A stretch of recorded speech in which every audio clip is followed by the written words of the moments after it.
No, James Bond, no. No. That's not a good thing. Yeah, we buy stocks for the long run. We don't buy stocks for the pop and market makers loading. That's get out of here. Go to some boiler room. We don't want your kind here.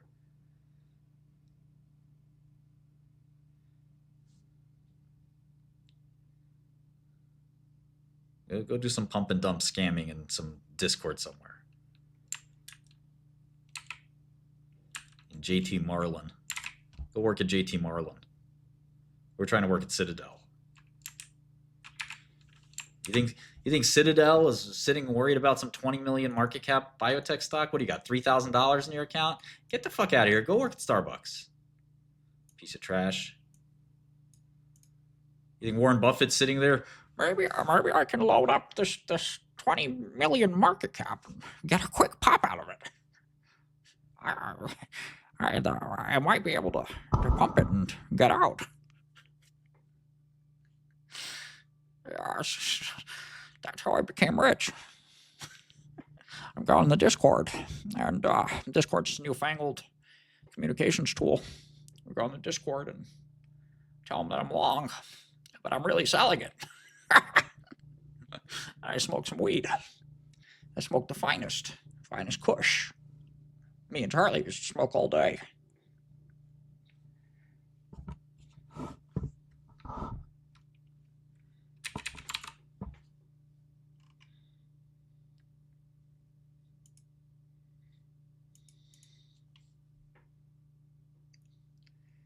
Yeah, it's just not, it's not what we do, man.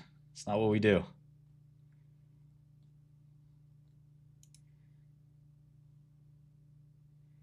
I'm not saying we got the fucking magic formula to make money, but we're not gonna do any pumping and dumping and any loading up before it pops because we think somebody's gonna make a tweet about it. I mean, that is not investing.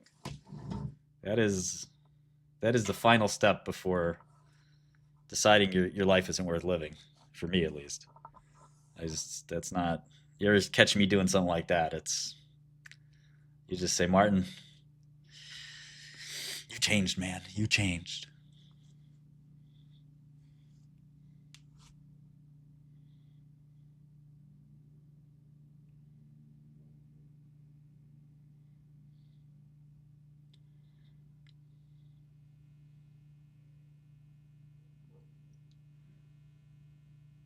Warren, last day on his deathbed, he faked it all.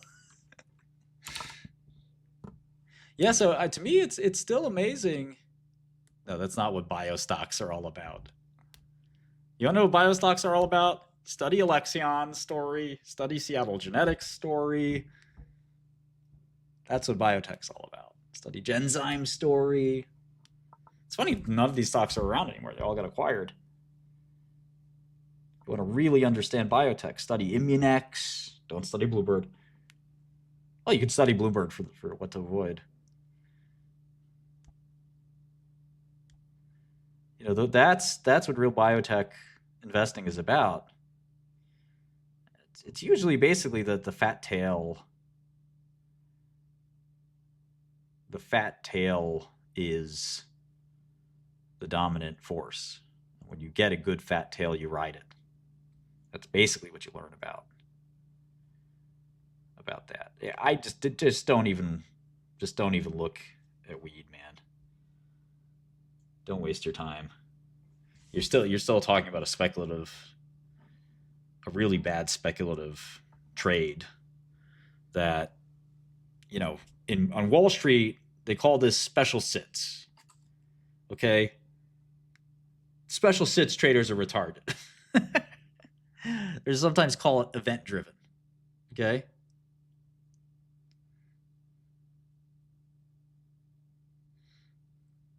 You don't want to be in that space.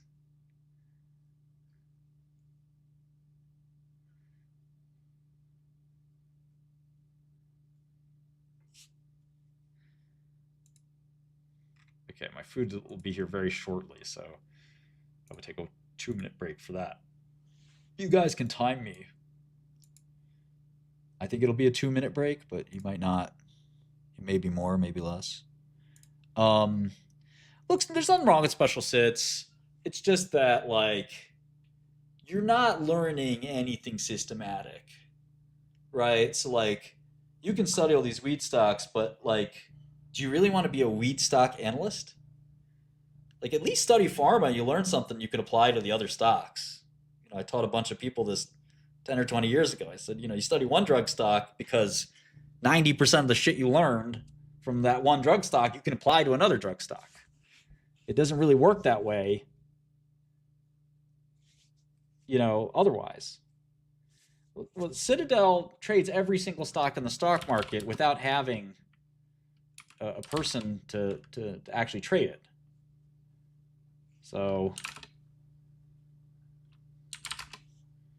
that's the nature of quantitative investing. And the stock you just mentioned, I just looked up the holders list. Citadel only owns 50,000 shares.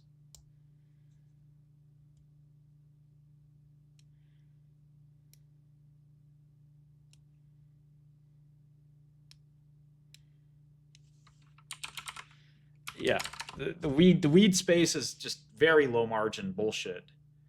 And you're talking about a billion market cap for Tilray. I don't like RX. Why am I so mean? It's the only way you learn. It's the only way you listen. Humiliation, abject humiliation. I can be nice to you. You won't realize it. You won't realize you're fucking up. It's like a father's discipline. I'm the father. You're my son. I'm sonning you. I gotta. So you learn. Discipline.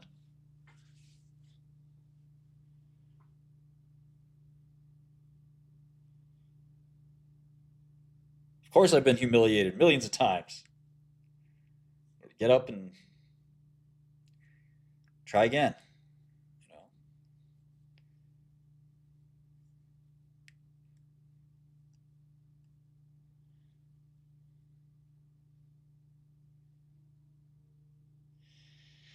Well, Michael, I mean,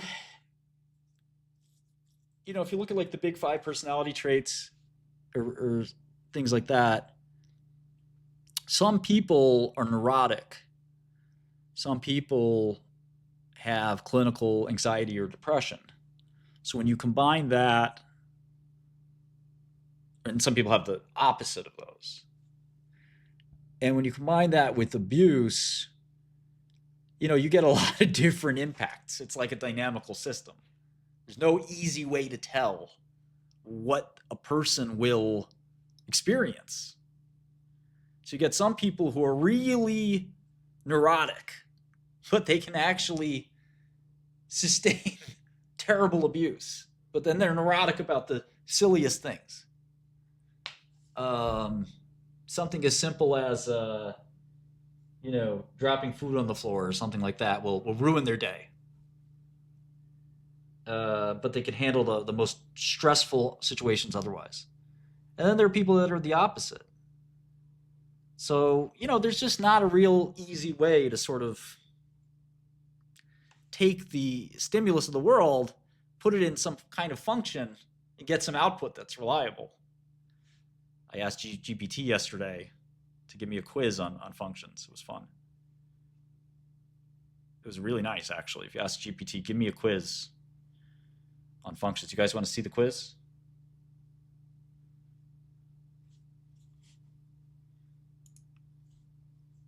Gave it to my girlfriend. There's my food. Don't go anywhere. I'll be back. 2 minutes, timing.